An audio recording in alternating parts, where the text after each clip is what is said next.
기도하겠습니다. 좋으신 아버지 하나님, 오늘도 저희들에게 말씀을 허락하여 주시고 또 그 말씀을 의지하며 하나님 나라를 향해 살아갈 수 있도록 인도하여 주시니 감사를 드립니다. 오늘도 우리에게 주신 그 말씀을 통해서 우리의 삶을 잘 돌아보게 하여 주시고 그 말씀에 일치하며 믿음으로 승리하며 하나님께서 이끄시는 그 하나님 나라의 선한 역사를 향해 온 마음 다해 살아가는 우리 모두가 되게 하여 주옵소서. 우리 구주 예수 그리스도의 이름으로 기도드립니다. 아멘.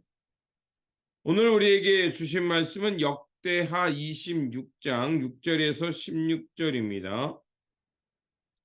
우시아가 전쟁을 일으켜 블레셋과 싸우고 가드 성과 야브네 성과 아스돗 성의 성벽들을 헐고 아스돗 땅과 블레셋 지역 안에 성읍들을 세웠다.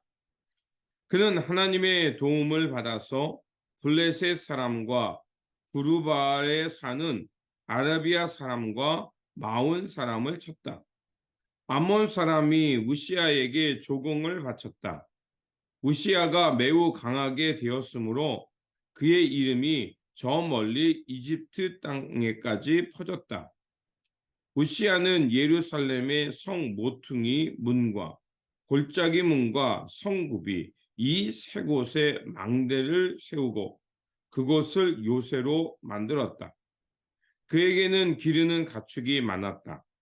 언덕지대와 평지에는 농부들을 배치시켰고 산간 지방에는 포도원을 가꾸는 농부도 두었다. 그는 농사를 좋아하여서 벌판에도 곳곳에 망대를 세우고 여러 곳에 물 웅덩이도 팠다.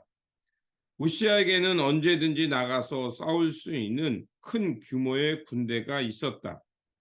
여이엘 병적 기록관과 마아세야 병무 담당 비서관이 이들을 징집하여 병적에 올렸다. 이 두 사람은 왕의 직속 지휘관 가운데 한 사람인 하나야의 지휘를 맡았다. 그 군대에는 2,600명의 장교가 있고 그들의 밑에도 왕의 명령이 떨어지면 언제라도 대적과 싸워 이길 수 있는 30만 7,500명의 군인들이 있었다. 우시아는 이 군대를 방패와 창과 투구와 갑옷과 활과 무민매로 무장시켰다. 예루살렘에는 무기 제조 기술자들을 두어 새로운 무기를 고안하여 만들게 하였으니 그 무기는 망대와 성곽 모서리 위에 설치하여 활과 큰 돌을 쏘아 날리는 것이었다. 그의 명성이 사방으로 퍼졌고 하나님께서 그를 도우셨으므로 그는 매우 강한 왕이 되었다. 우시아의 왕은 힘이 세워지면서 교만하게 되더니 드디어 악한 일을 저지르고 말았다. 주님의 성전 안에 있는 분향단에다가 분향을 하려고 그리로 들어간 것이다. 이것은 주 하나님께 죄를 짓는 일이었다. 아멘. 오늘 본문 말씀은 남유다의 왕이었던 우시아에 대한 말씀입니다. 우시아 왕은 이제 아마샤의 뒤를 이어서 남유다의 왕이 됩니다. 그리고 오늘 본문을 보니까 우시아 왕은 52년 동안 남유다를 다스렸다라고 말합니다. 52년 동안 남유다를 다스렸다는 것은 그만큼 남유다가 그때 평화가 정착되어 있었다는 것을 말합니다. 그것은 정치 경제적으로 평안이 있었기 때문에 많은 지역에 농사를 지을 수 있었고 또 그렇게 긴 시간 통치를 할 수 있었다는 것입니다. 또한 6절에 보면 우시아가 전쟁을 일으켜 블레셋과 싸우고 가드 성과 아브네 성과 아스돗 성의 성벽들을 헐고 아스돗 땅과 블레셋 지역 안에 성읍들을 세웠다. 이건 뭘 말하냐면 블레셋은 오랫동안 이스라엘을 괴롭혔던 민족이거든요. 근데 그들과 싸워서 이겼다는 겁니다. 그리고 그들 안에 성읍을 세웠다는 것은 이제 그 블레셋에 더 이상 남유다를 공격할 수 없는 정도로 그들을 초토화시켰고 이제 그들을 제압했다는 이야기입니다. 그러자 암몬 사람들이 유다에 조공까지 바치는 그 경지에 오르게 됩니다. 그만큼 남유다는 우시야 왕 때 매우 강력했다는 것입니다. 곳곳에 망대를 세우고 물엉덩이를 파서 고원과 평지에 가축들을 기르고 포도원을 기르고 농사를 짓게 했습니다. 이것은 또 무엇을 말하냐면 갖가지 여러 방식을 통해서 경작지를 개발하고 활발하게 농사를 지어서 삶이 윤택해졌다는 것을 말합니다. 자, 우시야 왕이 이렇게 될 수 있었다는 15절에 무엇이라고 말하면 하나님이 도우셨으므로라고 말합니다. 즉 하나님께서 그를 지키셨고 하나님께서 그에게 평안을 주셨다는 것입니다. 그런데 문제가 생기죠. 그렇게 평안해지고 풍요로워지자 또한 그의 우시야의 왕의 왕적이 유명해지자 부작용이 생기고 맙니다. 블레셋과 암몬 족속들을 복종시켜서 그 이름이 명성을 얻게 되자 어느새 그 마음에 교만이 찾아옵니다. 그의 할아버지 요아스와 비슷합니다. 16절에 우시야 왕은 힘이 세워지면서 교만하게 되더니 드디어 악한 일을 저지르고 말았다. 주님의 성전 안에 있는 분향단에다가 분향을 하려고 그리로 들어간 것이다. 이것은 주 하나님께 죄를 지은 일이었다. 왕이 초심을 가졌을 때는 잘 분별하며 자기의 본분을 잘 지키면서 하나님의 도움과 지혜 속에서 강성해졌습니다.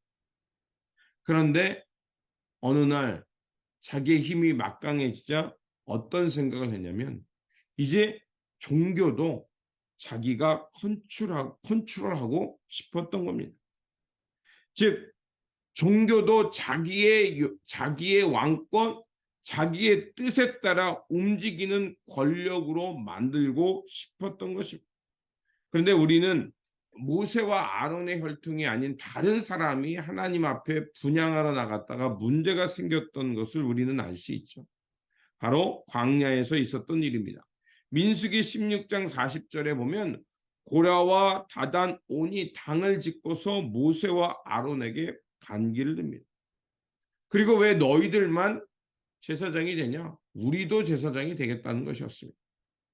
그렇게 해서 반기를 들고 하나님 앞에 하나님의 허락하지 않은 불을 가지고 갔다가 그만 그들 모두 몰살당했던 역사가 있습니다.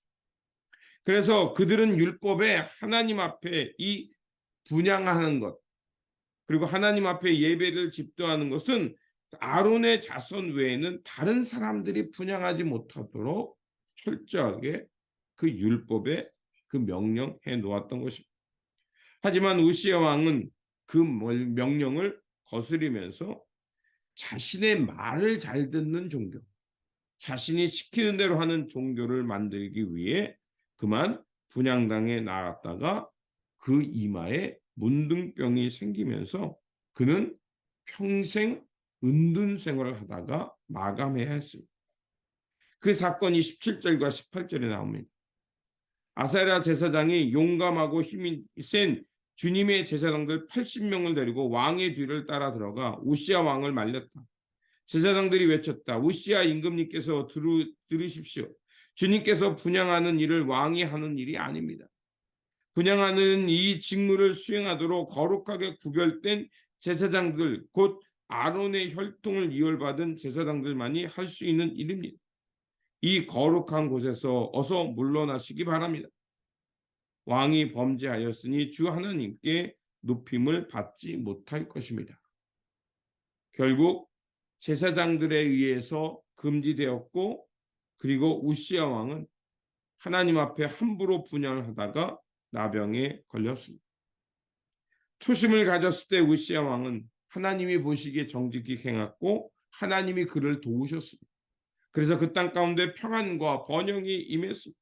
하지만 그를 컨트롤해주고 그들에게 조언을 해줬던 스가랴라는 영적인 지도자, 대제사장이 죽게 되자 그는 교만하고 비참한 최후를 갖게 되었습니다. 그는 나병에 걸렸기 때문에 왕실에 묻히지 못했고요. 기록에 의하니까 변두리에 묻혔다라고 말합니다. 하나님을 신실하게 믿었을 때는 그의 마음이 일치되었고 분열되지 않았습니다. 하지만 그 삶 가운데 하나님이 주시는 번영과 평안 때문에 그만 교만해졌고 하나님께 도전하게 된 것입니다. 과연 우리의 삶은 어떠해야 할까요? 우리의 삶은 끝까지 하나님 앞에서 아름다워지는 삶, 점점 더 하나님의 기쁨이 되는 삶이 되기를 바랍니다. 지금 우리는 어떤 길을 가고 있습니까? 옛사람의 그 버려야 될 그 습성이 여전히 남아서 하나님의 뜻을 거스리고 있는 것은 아닙니까? 다시 한번 우리 주 예수 그리스도의 십자가 앞에서 옛사람의 습성과 죄의 관성들을 끊어내시기 바랍니다. 그래서 우리의 삶이 점점 더 하나님 앞에서 거룩하고 하나님이 기뻐하는 거룩한 제물로 살아가시기를 바랍니다. 그래서 우리의 삶의 끝자락에 하나님이 기뻐하는 삶, 하나님의 칭찬이 넘치는 삶의 자리가 되시기를 주님의 이름으로 축원드립니다. 기도하겠습니다. 의의 하나님, 우시아 왕의 삶을 통해 교만이 패망의 선봉임을 알게 되었습니다. 하나님, 우리의 마음이 교만해지지 않도록 늘 우리의 마음을 지켜주시옵소서. 옛사람이 철저하게 주님의 십자가 앞에 죽게 하시고 주님의 보혈로 새롭게 창조되어 주님께서 원하시는 거룩한 삶, 하나님의 기쁨과 하나님의 뜻을 쫓는 삶이 될 수 있도록 주님 우리의 존재를 새롭게 하여 주옵소서. 그래서 우리에게 주신 사명과 맡은 바 직분을 잘 감당하면서 주님 앞에 섰을 때 잘했다 칭찬받는 주님의 신실한 종들, 점점 더 우리의 신앙이 아름다워지는 그 삶의 자리가 되게 하여 주옵소서. 우리 구주 예수 그리스도 이름으로 기도드립니다. 아멘. 목사